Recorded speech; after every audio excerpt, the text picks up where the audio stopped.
अहंकार की मुट्ठी बांधी है या समर्पण की अंजलि बनाई है तुमने?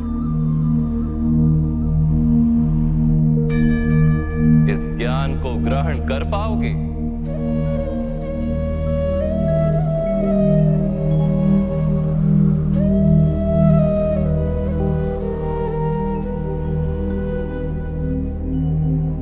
ये संसार क्या है पार्थ?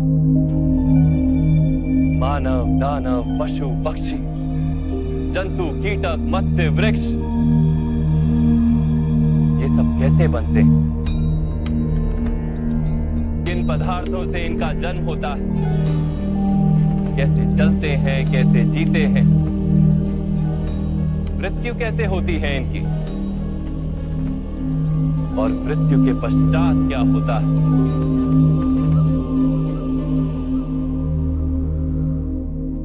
इस रहस्य का विचार करो।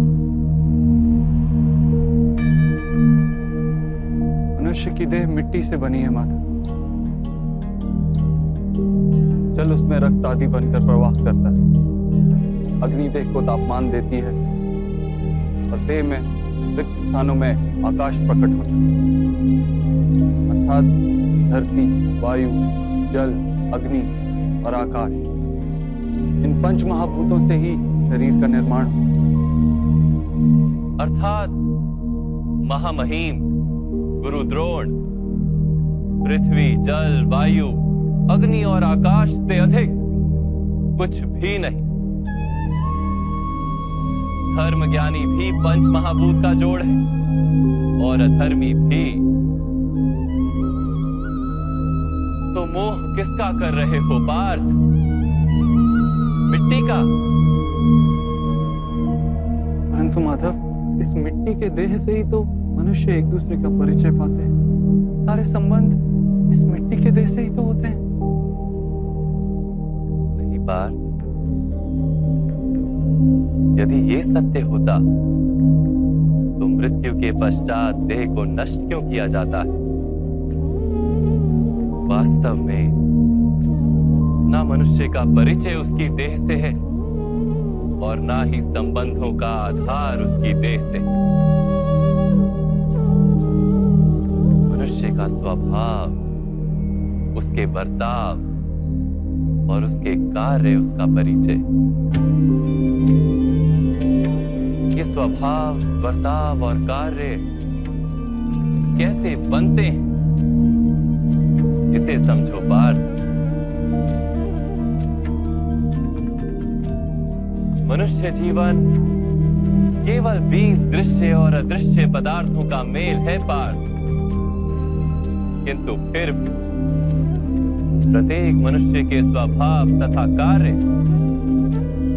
भिन्न भिन्न प्रतीत होते हैं। इसका कारण है सृष्टि के 3 गुण, तमस, रजस और सत्व। ये 3 गुण क्या है माधव? तमस का अर्थ होता है अंधकार। बिना अच्छे बुरे का विचार किए जीवन व्यतीत करने को तामसिक व्यवहार कहा जाता है। जैसे पशु पक्षी जीते हैं केवल अपनी शारीरिक इच्छाओं को पूर्ण करने के लिए। सत्व का अर्थ होता है ज्ञान का प्रकाश। जब व्यक्ति प्रत्येक परिस्थिति में धर्म का, सत्य का और परंपराओं का विचार करके व्यवहार करता है, तब उसे सात्विक जीवन कहा जाता है। इन दोनों के मध्य में ऐसा व्यक्ति होता है जिसके पास ज्ञान तो है, पर शरीर और मन की इच्छाओं के साथ बंधा हुआ भी है। ऐसा मनुष्य रजस अर्थात अहंकार पूर्ण मन स्थिति के साथ जीता है। तमस, रजस तथा सत्व गुणों के अधिक या कम मात्रा के मेल से मनुष्य का स्वभाव बनता है।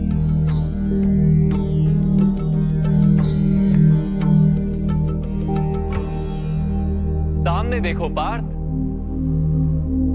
इन सब में तुम्हें कौन से गुण दिखाई देते हैं?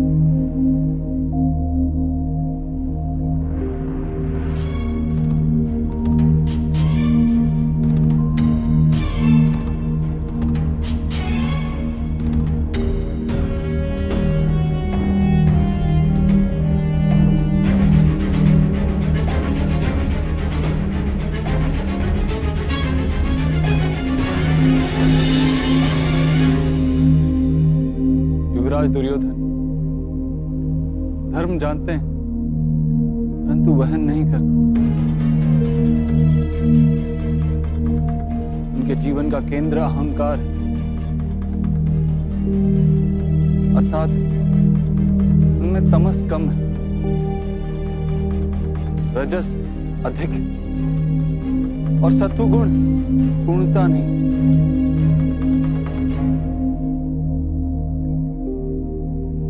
और इस ओर राजकुमार दुशासन, इन्होंने सदैव अपने ज्येष्ठ भ्राता का आदेश माना बिना विचार, अर्थात इनमें केवल तमस। महामहिम को भी देखो पार्थ, सत्व के साथ तमस का मेल है, अहंकार नहीं किंतु पुरातन धर्म, पुरानी परंपराओं और प्रण के साथ बंधे, आवश्यकता होने पर भी अपना प्रण नहीं तोड़ सकते।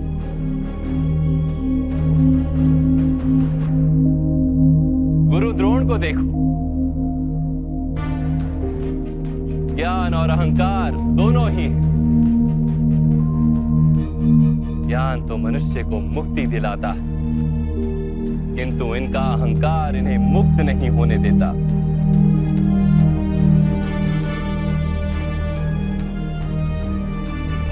परंतु माधव,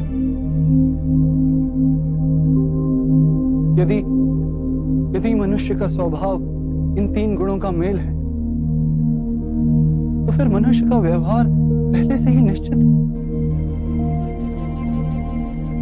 हिरण को खाएगा ही और हिरण भी से भयभीत ही होगा, तो फिर धर्म की प्रशंसा क्यों?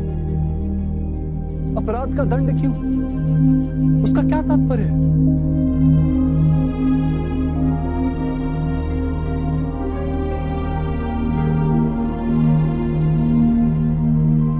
उत्तम प्रश्न है पार्थ, किंतु पहले मनुष्य क्या है ये तो जान लो।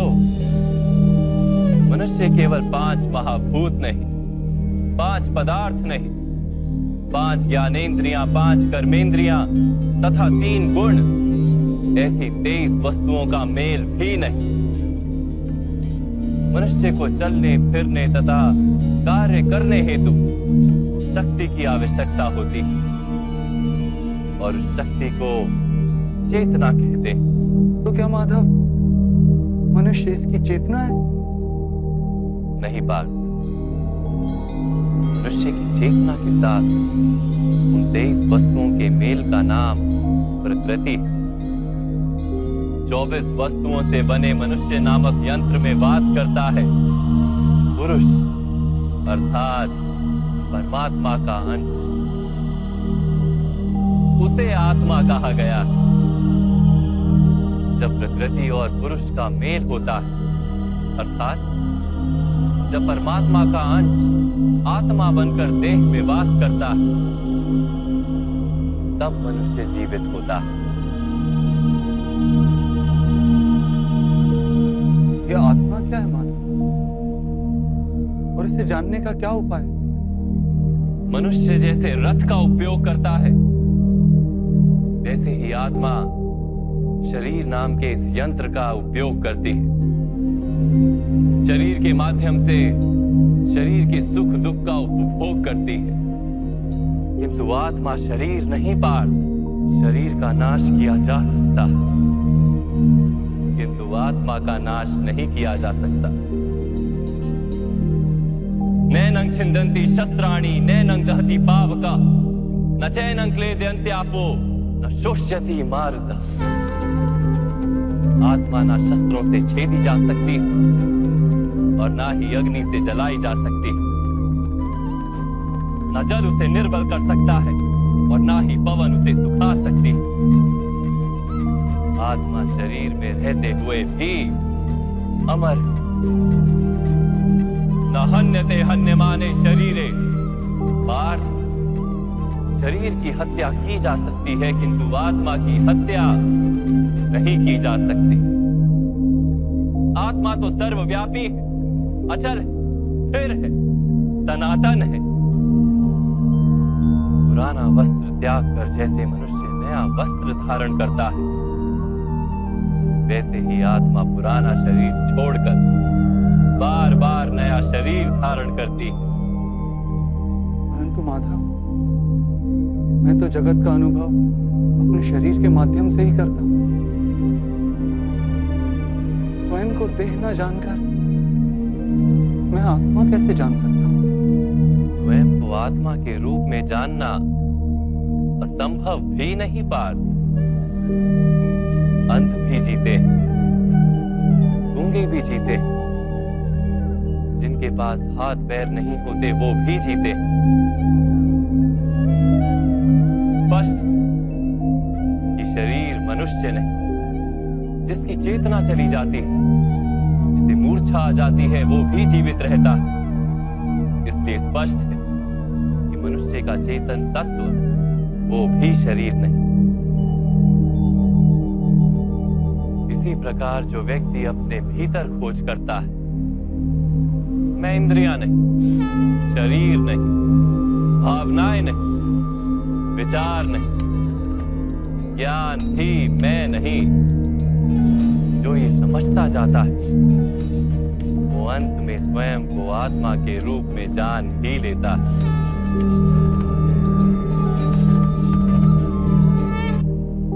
यह आत्मा का क्या कार्य है माधव?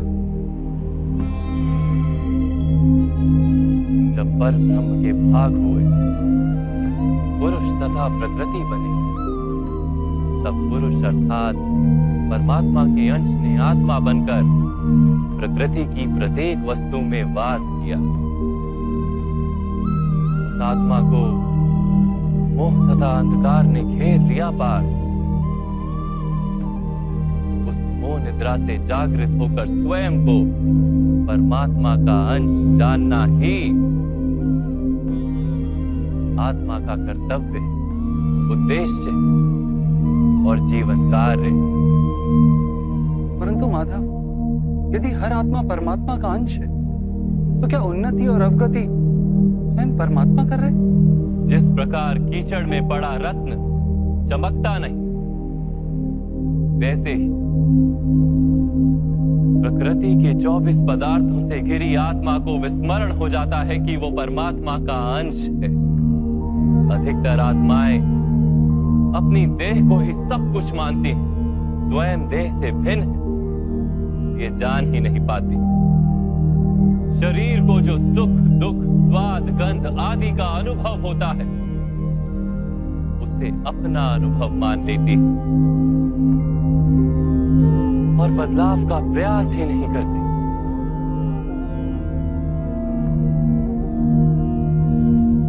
जो आत्माएं बदलाव का प्रयत्न नहीं करती, निरंतर अधर्म करती रहती है, उन्हें जागृत करने के लिए दंड देना अनिवार्य है।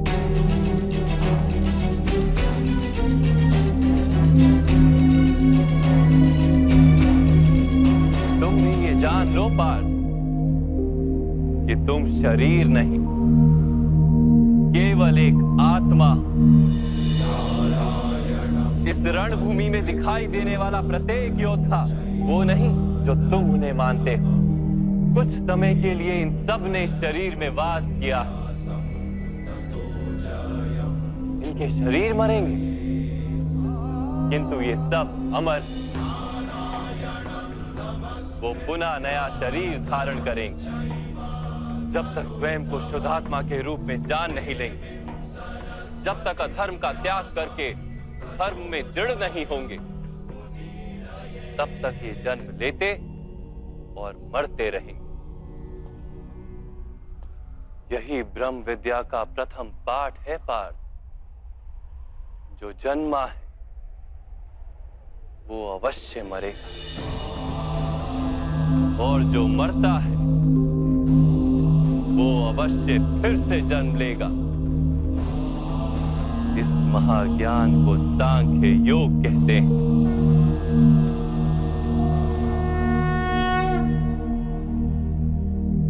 धर्म और अधर्म क्या है माधव? जिस मार्ग पर चलकर मनुष्य स्वयं को आत्मा के रूप में देखता है, परमात्मा के अंश के रूप में स्वयं को जानता है, उस मार्ग को धर्म कहते हैं।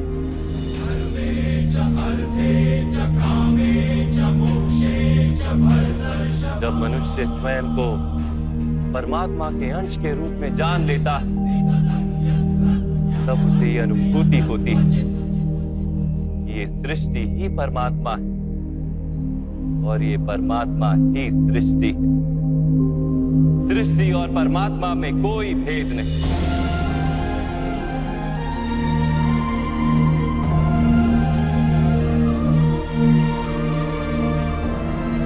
जो मनुष्य ये जान लेता है वो दूसरे मनुष्यों और प्राणियों की ओर निर्दयी और कठोर नहीं होता।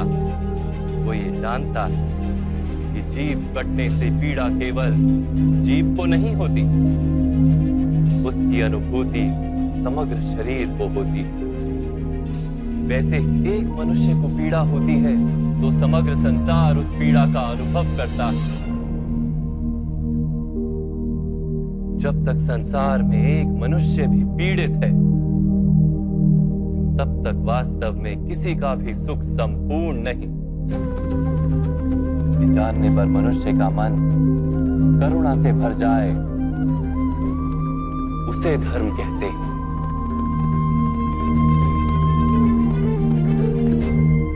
जब किसी पर तमस गुण छाया होता है तो वो दूसरों के प्रति कठोर, निर्दयी और स्वार्थी हो जाता है। अपने माने हुए सुख के लिए दूसरों को दुख देता है। परमात्मा की ओर गति नहीं हो पाती उसकी। अर्थात अधर्म परमात्मा से दूर ले जाने वाले मार्ग का नाम। अर्थात अधर्म तो अज्ञान का दूसरा नाम। तो फिर अज्ञानी के प्रति तो दया होनी आवश्यक है ना? दंड का क्या तात्पर्य है?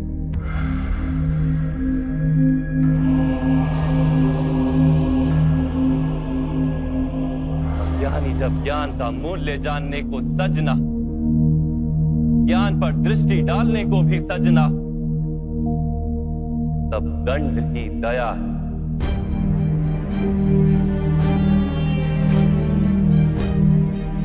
उसके प्रति भी और दूसरों के प्रति भी।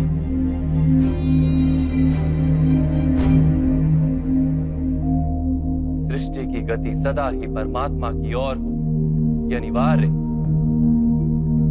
किंतु कभी कभी ऐसी स्थिति उत्पन्न हो जाती कि अज्ञान, मोह और अधर्म बढ़ जाता है। संसार से धर्म लुप्त हो जाने का भय उत्पन्न हो जाता है। संसार से जब धर्म लुप्त हो जाता है, करुणा भी नष्ट हो जाती है और सत्य भी नष्ट हो जाता है। आने वाली पीढ़ियों को धर्म प्राप्त हो सके, इसके लिए आज अधर्मियों का नाश करके धर्म की पुनः स्थापना करना अनिवार्य है।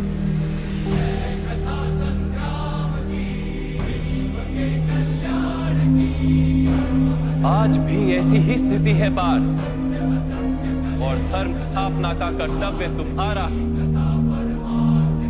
इसलिए निर्बलता का त्याग करो और इस युद्ध के लिए सज्ज हो जाओ, और इस युद्ध के लिए सज्ज हो जाओ, युद्ध के लिए सज्ज हो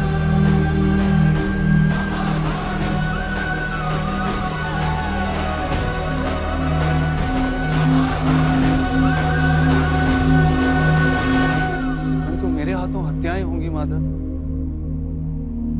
मेरे कारण किसी के प्राण जाएंगे तो मेरे अंदर जन्मांतर की करुणा का नाश नहीं हो जाएगा? और यदि धर्म का आधार करुणा है, तो क्या मेरी आत्मा धर्मी नहीं हो जाएगी?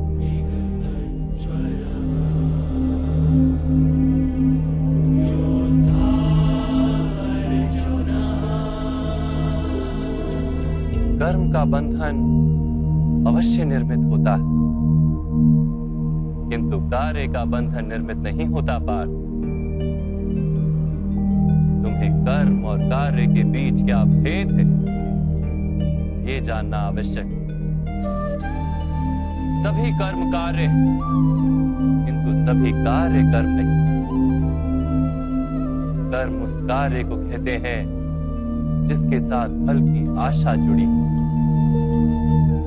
मनुष्य जब भी सुख की, संपत्ति, प्रशंसा की आशा रखकर कोई कार्य करता है, तो वो उस कार्य के फल से बंध जाता है। जब किसी कर्म को फल की आशा से किया जाए, तो उसे सकाम कर्म योग कहते हैं।